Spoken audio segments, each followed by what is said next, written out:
Bagimu negeri jiwa raga kami. Habis corona, pulihlah kecerdasan Nusantara. Salam NKRI, Bhinneka Tunggal Ika untuk Indonesia Raya. Berjumpa kembali dengan channel KPK Kas Berkah Corona. Kali ini kita membahas yang pertama, memperkenalkan paradigma baru pembelajaran Merdeka Belajar. Yang kedua, menjelaskan kegunaan dua macam rumus atau penggunaan dua macam rumus jarak fokus lensa. Yang pertama, Merdeka Belajar antara lain berarti bebas memilih konteks terbuka, baik yang ada di dalam materi pokok atau di dalam kurikulum maupun yang ada di luar kurikulum. Dan yang kedua, sajikan materi pembelajaran semudah aslinya. Caranya adalah ganti paradigma lawas, yakni satu materi esensial hanya untuk satu konteks pembelajaran dengan paradigma baru, yakni satu materi esensial untuk seluruh konteks pembelajaran dalam suatu materi konseptual atau superordinat. Dan yang kedua, satu materi substansial untuk semua konteks pembelajaran dalam suatu submateri pokok atau subordinat. Sehingga terjadi pergeseran orientasi pembelajaran dari berorientasi perbedaan fakta-fakta yang ada di dalam setiap konteks pembelajaran menjadi berorientasi kepada hakikat materi, baik yang berupa materi esensial maupun yang berupa materi substansial. Penjelasan sederhana. Materi konseptual sama dengan materi pokok ditambah dengan semua konteks pembelajaran di luar kurikulum atau di luar materi pokok yang masih satu materi esensial. Yang kedua, materi esensial adalah hakikat materi konseptual atau hakikat superordinat. Semua konteks di bawah suatu materi konseptual atau superordinat esensinya satu. Yang ketiga, materi substansial adalah hakikat submateri pokok atau tepatnya hakikat subordinat. Semua konteks pembelajaran di bawah suatu submateri pokok atau tepatnya subordinat substansinya satu. Terdapat dua jenis submateri pokok dan konteks pembelajaran. Submateri pokok yang pertama, submateri pokok terbuka atau tepatnya subordinat terbuka. Ini memiliki lebih dari satu konteks terbuka atau konteks tidak substansial, baik yang terdapat di dalam materi pokok maupun di luar materi pokok atau di luar kurikulum. Ya. Substansinya adalah generalisasi. Substansi generalisasi berupa definisi teori, konsep, hukum, dan prinsip. Matematika memiliki konteks terbuka terbesar. Jenis yang kedua adalah submateri pokok tertutup atau subordinat tertutup atau konteks pembelajaran tertutup. Karena subordinat ini merangkap sebagai konteks pembelajaran tertutup. Sifatnya adalah substansial atau tak tergantikan. Substansinya berupa substansi faktual. Sejarah adalah mata pelajaran yang paling banyak memiliki konteks tertutup atau konteks tertutupnya terbesar. Adapun hubungan antara materi konseptual, materi pokok, submateri pokok, dan konteks pembelajaran adalah sebagai berikut. Persegi panjang besar yang warnanya biru ini adalah materi konseptual. Kita ambil contoh tentang cahaya dan alat optik untuk anak SMP kelas 8 KTSP ya, kurikulum KTSP maksudnya. Nah, ini mirip dengan semesta pembicaraan dalam teori himpunan di dalam matematika, atau ini juga mirip sebagai tema besar. Isinya adalah lingkaran pertama kita beri warna merah, ini adalah sub materi pokok 1. Atau yang pertama berupa pemantulan cahaya. Kemudian lingkaran yang kedua hijau, kita beri warna hijau. Ini adalah sub materi pokok yang kedua tentang pembiasan cahaya. Adapun persegi panjang kecil-kecil yang tumpul ini baik yang berwarna merah maupun yang berwarna hijau maupun yang berwarna ungu maupun yang berada di dalam lingkaran maupun di luar lingkaran, ini semuanya adalah contoh konteks terbuka yang ada di dalam materi konseptual cahaya dan alat optik. Yang berwarna merah, ini adalah konteks-konteks terbuka, contoh konteks-konteks terbuka tentang pemantulan cahaya. Di bawah subordinat pemantulan cahaya. Yang di dalam lingkaran ini adalah kontak-kontak terbuka pemantulan cahaya yang ada di dalam submateri pokok atau di dalam kurikulum yang tercantum dalam kurikulum KTSP. Sedangkan yang di luar ini yang belum tercantum. Sehingga subordinat itu adalah sama dengan submateri pokok ditambah dengan kontak-kontak di luar submateri pokok atau di luar kurikulum. Nah ini apapun konteksnya yang berwarna merah ini tentang pemantulan ini substansinya hanya satu, yaitu tentang hukum pemantulan cahaya. Dengan demikian kita mengambil konteks di dalam kurikulum cermin datar, cermin cekung, cermin cembung maupun yang di luar misalnya fata morgana, substansinya sama satu sehingga kita bebas memilih konteks manapun, kita tidak akan meninggalkan substansi hukum pemantulan cahaya.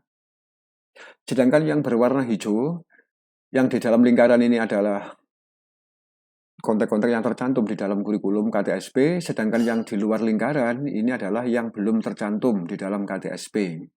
Gabungan antara yang di dalam lingkaran dengan yang di luar lingkaran ini adalah kontek-kontek terbuka pembiasan di bawah subordinat pembiasan. Sehingga subordinat pembiasan itu terdiri dari submateri pokok pembiasan ditambah dengan kontek-kontek lain yang belum dicantumkan di dalam kurikulum.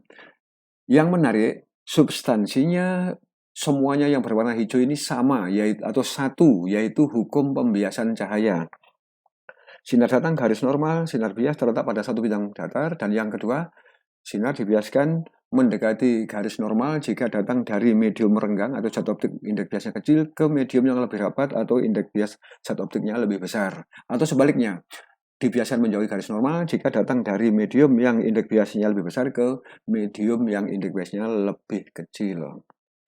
Nah, sehingga kita bebas karena substansinya sama, kita mengambil teleskop yang ada di dalam kurikulum maupun mengambil ini di pagi dan sore hari matahari tampak lebih besar daripada siang hari, substansinya sama, yaitu tentang hukum pembiasan. Demikian juga kontak-kontak yang lain yang nggak sempat disebutkan. Misalnya dasar kolom jernih tampak lebih dangkal ya. Nah ini untuk yang hijau ini semuanya satu substansinya, hukum pembiasan. Sedangkan untuk yang merah substansinya juga satu, hukum pemantulan cahaya. Dan yang lebih menarik lagi, oh ada satu, nomor 6. Nomor 6 ini adalah irisan antara merah dan hijau. Kenapa? Teropong bumi karena objektif dan okulernya adalah pembiasan, sedangkan prisma pembaliknya adalah pemantulan. Dari sini juga kelihatan gabungan antara lingkaran merah atau submateri pokok pemantulan cahaya dengan lingkaran hijau submateri pokok pembiasan ini adalah materi pokok tentang cahaya dan alat optik, sehingga jelas bahwa materi pokok adalah bagian dari materi konseptual cahaya dan alat optik. Namun baik konteks yang ada di dalam materi pokok maupun yang di luar materi pokok, baik yang berwarna hijau tentang pembiasan maupun yang berwarna merah tentang pemantulan cahaya maupun ungu yang campurannya, esensinya dengan paradigma baru hanya satu, yaitu bagaimana proses melihat. Alangkah sederhananya, bagaimana proses melihat, dan prinsipnya juga satu. Jika sinar datang dari benda itu datang lurus ke mata ya, maka mata melihat benda. Jika tidak lurus, maka mata melihat bayangan. Begitu saja. Nah, di SMP, KTSP, sinar tidak lurus itu terjadi karena pemantulan cahaya, peristiwa pemantulan, dan yang kedua, peristiwa pembiasan cahaya. Alangkah sederhananya. Ini berbeda kalau kita masih menggunakan paradigma lawas, maka yang di dalam lingkaran saja, di dalam materi pokok saja, akan didapatkan 9 materi esensial. Ya, alangkah banyaknya materi esensial dengan paradigma lawas. Tapi kalau dengan paradigma baru, baik yang di dalam materi pokok maupun yang di luar materi pokok, esensialnya hanya satu. Dengan demikian, saya yakin nanti akan terjadi kemudahan-kemudahan pembelajaran. Yang kedua, tujuan yang kedua adalah tentang lensa cembung. Tepatnya adalah bagaimana cara menggunakan rumus jarak fokus lensa cembung yang ada dua. Adapun lensa cembung yang kita pilih adalah lensa cembung konkav konveks. Tipis ya, lensa cembung tipis. Semua lensa cembung memiliki 2 titik fokus kembar. Ya. Demikian juga dengan lensa cekung. Sebetulnya untuk lensa cekung tipis juga 2 titik fokusnya kembar. Tapi kita bahas lensa cekung di video selanjutnya. Inilah lensa cembung konkav konveks dilihat dari samping, terdiri dari yang pembias biru ini pembias cekung, yang ungu pembias cembung. Cirinya pembias cekungnya mempunyai jari-jari kelengkungan lebih panjang daripada yang cembung, sehingga dari samping lensa cembung itu tampak bagian tengah ini O, pusat lensanya O, ini tebal, sedangkan yang tepi atas maupun bawah ini tipis. Yang ini adalah sumbu utama lensa cembung. Kita ikuti perjalanan seberkas sinar yang datang sejajar sumbu utama ini. Di sini masuk pembias pertama, biru, patah ke atas, masuk ke pembias kedua, ungu, patah ke bawah. Di sini nanti ada titik fokus pertama. Ya. Nah, kita jelaskan dulu mengapa patah-patahnya seperti ini. Ini adalah jari-jari kelungkungan pertama, dan ini adalah ke sini garis normal pertama. Sudut datang pada pembias pertamanya adalah I1, dari garis normal sampai ke sinar yang datang ke pembias 1 ini. Yang pembias depan, jadi ini depan ya. Yang ini belakang. Dibiaskan menjadi R1. Mengapa R1 lebih kecil dari I1? Ini konsisten dengan hukum pembiasan. Untuk anak SMP, kita menggunakan bahasa SMP, yaitu sinar datang garis normal sinar bias terletak pada satu bidang datar, itu yang pertama. Yang kedua, yang sering kita gunakan di sini yaitu dibiaskan mendekati garis normal atau sudut bias lebih kecil dari sudut datang jika datang dari medium renggang, misalnya indeks bias 1 ke medium yang lebih rapat, misalnya indeks biasnya 1,5. Misalnya dari udara ini ke bahan lensa dari kaca. Kemudian di pembias kedua, di sini yang ungu ini pembias kedua. Ini garis normalnya dari sini ke sini. Sudut datangnya garis normal dengan ini sinar yang menuju pembias 2 ini, yaitu I2. Dibiaskan menjadi sudut biasnya R2. Mengapa R2 lebih besar dari I2? Karena sinar datang di pembias 2 ini ya, sinar datang dari kaca atau cat optik, indeks biasnya lebih besar yaitu 1,5, ke udara lagi dengan indeks bias 1. Nah, kemudian berikutnya adalah ini sinar yang berimpit dengan sumbu utama, maka berpotongan di sini, lurus terus dia. Berpotongan di titik fokus pertama di sini. Titik fokus pertama F-nya besar. Ini adalah nyata, bersifat nyata.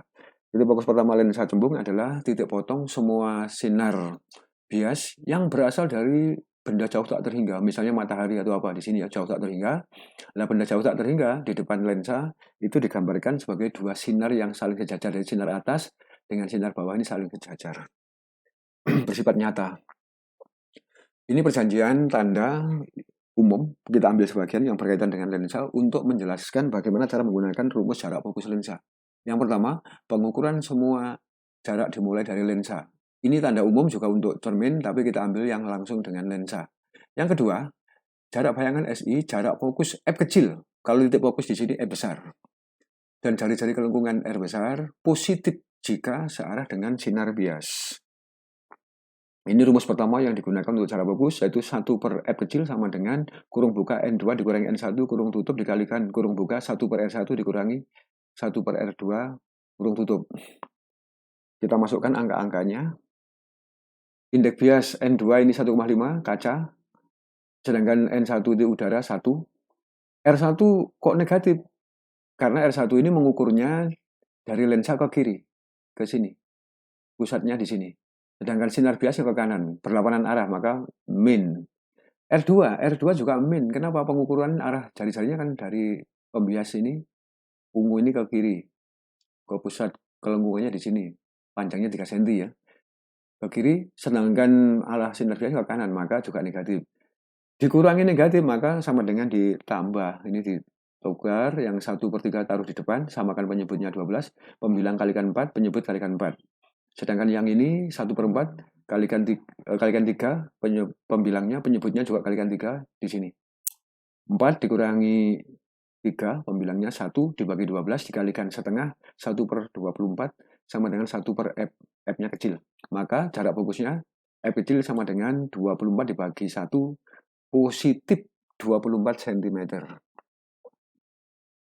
Ini jarak fokusnya dari pusat lensa O ke titik fokus pertama, ini F kecil, ini jarak fokus. Sekarang rumus kedua yang kita gunakan, sehingga kita nggak perlu bingung, kok ini kurang, ini tambah. sama-sama benarnya. Nah, untuk yang penambahan ini menggunakan perjanjian tanda khusus untuk lensa, tidak untuk cermin, tapi untuk lensa khusus ya, untuk khusus untuk lensa. Kalau cekung seperti R1 ini kan cekung, konkav. Nah, ini negatif. Jadi 4 menjadi min 4. Kalau cembung R2 cembung positif 3 menjadi ya tetap 3, tidak dinegatifkan. Ya, kalau sudah begini kalian ahlinya matematika sehingga jarak fokusnya ketemu positif 24 cm. Sekarang lensa kita balik menghadapnya. Nah, tadi F2 ada di belakang, F1 ada di belakang, sekarang pindah di depan menjadi F2. Tapi letaknya tetap, ya. Letaknya tetap artinya nggak bergeser ke kiri atau bergeser ke kanan. Jaraknya sama dengan jarak fokus di sini sebetulnya. Kita ikuti perjalanan sinar sejajar sumbu utama yang lain dengan ini ya. Sebagai pembandingan saja, patah-patah perpotongannya di sini. Mengapa demikian? Konsisten hukum pembiasan cahaya. Nah, sudut datang pertamanya ini I1, dibiaskan kemana? Menjadi R1. Mengapa R1 lebih kecil dari I1? Jawabnya ya konsisten hukum pembiasan cahaya. Kemudian di pembias kedua, ini garis normalnya. Kita ulangi. Ya. Nah ini garis normalnya. Sudut datangnya mana? Ya I2 yang warnanya biru ini sudutnya. Dibiaskan kemana? R2. Mengapa R2 lebih besar dari I2? Konsisten hukum pembiasan cahaya. Alangkah gampangnya ya. Yang pusat, yang lewat pusat tepatnya berhimpitan dengan sumbu utama, lurus seperti inilah. Di sini letak titik fokus pertama. Ya, dibolak-balik titik fokus pertama selalu di belakang dan jaraknya tetap. Kita buktikan nanti. Ini soal yang rumusnya kita gunakan ini sama dengan rumus yang pertama yaitu pengurangan. Kenapa nggak memakai penjumlahan? Kalau penjumlahan nanti nggak ada bedanya. Itu terlalu mudah gitu ya. Kalau pakai ini nanti ada bedanya. Perbedaannya adalah sebagai berikut. Ini R1 sekarang yang di depan kan yang jari-jarinya lebih kecil yaitu yang 3 cm. Loh, sekarang kok positif? Kalau di sini tadi dia berfungsi sebagai R2 kok negatif? Alasannya ini, pengukuran dari lensa ke kanan. Ke pusat kelengkungannya ke sini kan 3 cm ke kanan, sinar bias ke kanan searah. Nah, maka positif 3 cm. R2 sama pengukurannya dari kelengkungan ini yang konkav ini, yang cekung ini ke sini ke kanan arah pengukurannya 4 cm. Searah dengan sinar bias ke kanan maka juga positif ya. Sudah seperti ini kalian sudah makanan sehari-hari untuk matematika seperti ini. Jarak fokusnya ketemu positif 24 cm. Jadi dibolak-balik ketemunya tetap 24, tetap positif. Sehingga lensa cembung memiliki dua titik fokus kembar. Yang pertama itu ada di belakang, titik fokus pertama di belakang, titik fokus keduanya ada di depan. Ya mungkin kita ulangi. Pertama, sinar lensa cembung bersifat konvergen, mengumpulkan sinar bias. Yang kedua, titik fokus lensa cembung itu ada dua, kembar, di depan F2, di belakang F1. Titik fokus pertama adalah titik kumpul sinar-sinar bias yang berasal dari benda yang jauh tak terhingga. Benda jauh tak terhingga digambarkan sebagai dua sinar yang saling sejajar. Sifat titik fokus pertama itu nyata. Dan yang lebih penting lagi yang berikutnya adalah jarak fokus lensa cembung adalah positif, selalu positif, sehingga lensa cembung juga disebut dengan lensa positif. Ya, ini jarak fokusnya positif. Nah ini simbol lensa cembung. Ini adalah titik dua kali titik fokus kedua, ini titik fokus kedua, ini titik pusat lensa O ini, dan ini titik fokus pertama, dan ini titik dua kali titik fokus pertama. Dan jarak masing-masing ruas ini sama panjang. Kalau jarak fokusnya 24 ya dari 2F2 ke sini 24, dari F2 ke O 24, dari O ke F1 24, dari F1 ke 2F1 24 cm. Sedangkan rumusnya adalah ini 1 per SO ditambah 1 per SI sama dengan 1 per F ini untuk lensa ya. Anak SMA boleh mengganti SO diganti dengan S, SI diganti S aksen boleh. Dan untuk anak SMP saya ingatkan, F kecil, jarak fokus lensa, tidak sama dengan jari-jari kelengkungan dibagi dua. Rumus F kecil sama dengan jari-jari kelengkungan dibagi dua, itu hanya berlaku untuk cermin cekung dan cermin cembung saja. Sedangkan untuk lensa, jarak fokusnya dihitung dengan cara ini. Ini boleh, negatif ini pengurangan boleh, penambahan boleh. Demikianlah pembahasan kita tentang paradigma baru Merdeka Belajar. nanti akan kita buktikan pada video kedua, video berikutnya maksudnya, yaitu bahwa satu materi esensial berlaku untuk satu materi konseptual pada matematika irisan kerucut atau konik untuk matematika SMA peminatan. Lah, materi esensialnya hanya satu, yaitu eksentrisitas. Materi substansialnya ada tiga. Yang pertama, jika eksentrisitasnya itu antara 0 dan 1, maka substansinya itu yaitu maka elip. Yang kedua, substansi yang kedua adalah jika eksentrisitas itu sama dengan 1, itu adalah parabola. Dan yang ketiga, jika eksentrisitas sama dengan atau lebih, maksudnya ya lebih dari 1, maka hiperbola. Terima kasih, mudah-mudahan sukses. Salam NKRI.